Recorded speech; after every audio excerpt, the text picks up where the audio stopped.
one of my favorite explanations to the beginning of korach I heard from Rav Noach Weinberg, and then I found the Tosis, and I think in that Pevav in Masechah Shabbos. Rav Noach Weinberg said like this: "Come on, korach, you know who Moshe Rabbeinu is. What are you doing? What are you complaining about?" So Rav Noach said the following. He said, "You know what pshat is?" Korach said to him, "So of course, yeah, Moshe Rabbeinu, yeah, you were told by Hashem to choose Aaron, a Kohen, as the Kohen God. You know why? Because that's what you wanted. What do you mean that's what you wanted? Because there's a Chazal that say, and Tosus says this in that Pevav, it's mind-boggling because it would sound like a Hasidic idea. I don't mean anything negative about Hasidic idea, but this is something that Tosus says. He says, since the Gemara says in Maseches Makos Daf Yud, but in a way that a person wants to go, you're going to be led. And the Maharsha says what that means is that the angel is going to lead you. You're going to be successful. And there's nothing that stands in front of someone's will, especially if it's a spiritual will. So therefore, said Rav Noach, and this is hinted in Tosfos, Moshe Rabbeinu, Korach said to Moshe, yeah, of course Hashem told you. You know why? Because you wanted it. You didn't want what Hashem wanted. You wanted what you wanted. You wanted our answer. You wanted it. And once you wanted it, and you wanted it so much, Hashem gave it to you, even if it's the wrong thing. You know what this is called? Projection. How many times do we project our own desire? We project.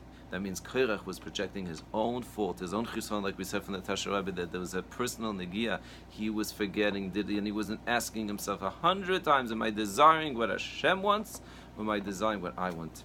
The Tasha Rabbi gives us a secret. He says, you know how do we tap into this Korach of Neshama? Shabbos Kodesh. We're going into Shabbos. Shabbos is called Yom Adin Shmasa. Whenever you do something on Shabbos, ask yourself, is this what my Neshama wants or my Neguf wants?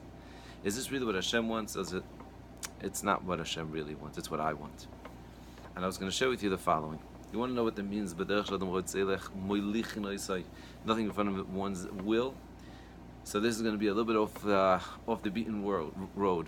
And I tell a lot of people, and Baruch Hashem, a lot of people tell me, in fact, that they stopped watching news. There's a lot of, nothing against Yeshiva World and all the beautiful websites, but a lot of time is wasted. And I know a few people, including myself, I say, no, I'm not watching news. There's enough people that are watching news, they'll send you the news you need to know. So I thank people that send me the right news. So one of the pieces of the news that was sent to me was about Dennis Rodman. Now this guy, Dennis Rodman, it's not a picture necessarily that you want your kid to put on the wall. It's not a role model necessarily. Maybe just to remind you what happens when you get busy with rings. He has about 5 different rings at different places. It's a dangerous thing to get involved with rings. But I want to tell you, a wise man. We have to learn from every human being, and especially from him. So I haven't heard from him in years. Now, Girsa de Yankusa, that means you don't forget your childhood. Things you learn. So I was into basketball. I was very into basketball. I was one of the big fans of the Detroit Pistons, right? I'm trying to remember. And when, of course, there was the most famous player, Michal Yarden. You know who I mean? And then on his team, there was Scottie Pippen, and there was this guy, Dennis Rodman. Now, I remember reading years ago in the Sports Illustrated, and I was so inspired by this guy. Why? Because Dennis Rodman, most of you don't know, was started off as a janitor in an airport. He'd have a dream. I mean, he dreamt.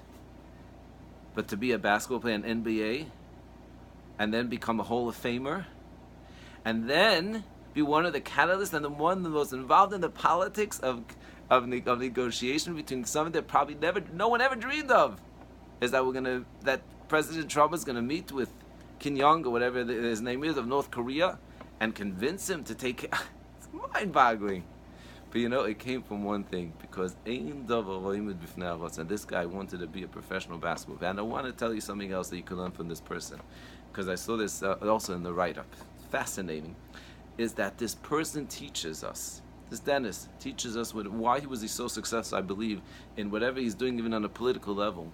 Even though in his personal life, it's a lot to learn of also, with 3 failed marriages and alcoholism, fighting, and then found himself almost, he was ready to kill himself. There's a lot to learn. But this is an incredible second lesson. He once was he was warming up.